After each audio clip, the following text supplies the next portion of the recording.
Imagine a world in which one of the things owned by a corporation was the song Happy Birthday. In fact, an AOL Time Warner subsidiary holds the copyright.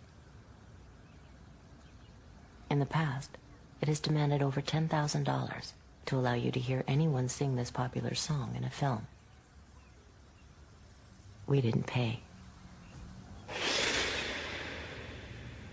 We preferred to use the money to fly our crew to Boston and Los Angeles to bring you the following story. 5, 4, 3, 2, 1. Off into space. Man, that takes real teamwork. And here's a team of junior spacemen with an out-of-this-world breakfast. Comparing the marketing of yesteryear to the marketing of today is like comparing a BB gun to a smart bomb. It's not the same as when I was a kid, or even when the people who are young adults today were kids.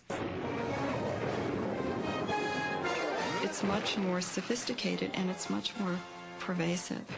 It's not that products themselves are bad or good. It's the notion of manipulating children into buying the products. In 1998, Western International Media, Century City, and Lieberman Research Worldwide conducted a study on nagging. We asked parents to keep a diary for 3 weeks and to record every time, you could imagine, every time their child nagged them for a product. We asked them to record when, where, and why. This study was not to help parents cope with nagging. It was to help corporations help children nag for their products more effectively.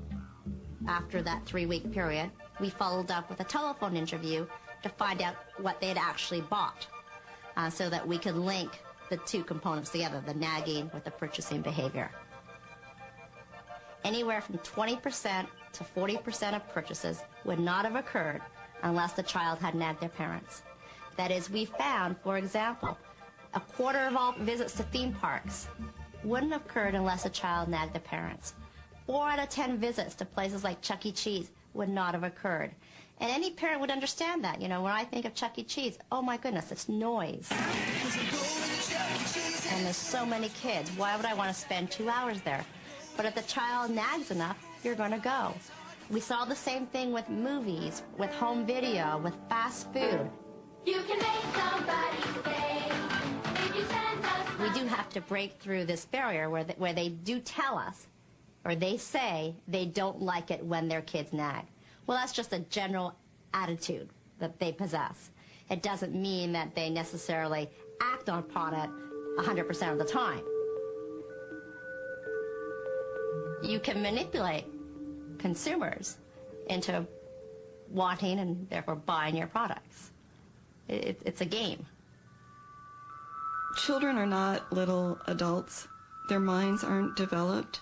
And what's happening is that marketers are playing to their developmental vulnerabilities. Everything that a kid sees, it makes such a deep impression on his mind. They recognize me wherever they see me. The advertising that children are exposed to today is honed by psychologists. It's enhanced by media technology that nobody ever thought was possible. The more insight you have about the consumer, the more creative you'll be in your communication strategies. So if that takes a psychologist, yeah, we want one of those on staff. I'm not saying that it's wrong to make things for children. You know, and I also think it's important to distinguish between psychologists who work on products for children, who help you know, toy corporations make toys that are developmentally appropriate. I think that's great. That's different from selling the toys directly to the children. Absolutely, the whole gamut of products are targeted to kids today.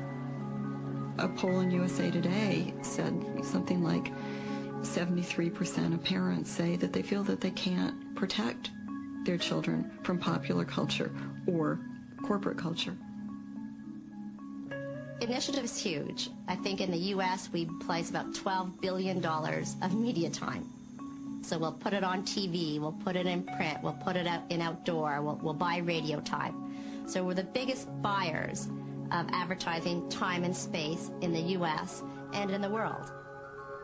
One family cannot combat an industry that spends $12 billion a year trying to get their children. They can't do it.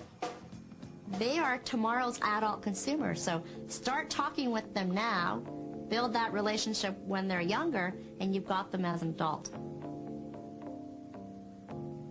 Somebody asked me, Lucy, is that ethical? You're essentially manipulating these children. Well, yeah, is it ethical? I don't know. But our role at Initiative is to move products. And if we know you move products with a certain creative execution, placed in a certain type of media vehicle, then we've done our job. Tonka's got the stuff. Lift it, load it, hold it, dump it, pull it, push it, grab it, bump it, save it, raise it, ram it,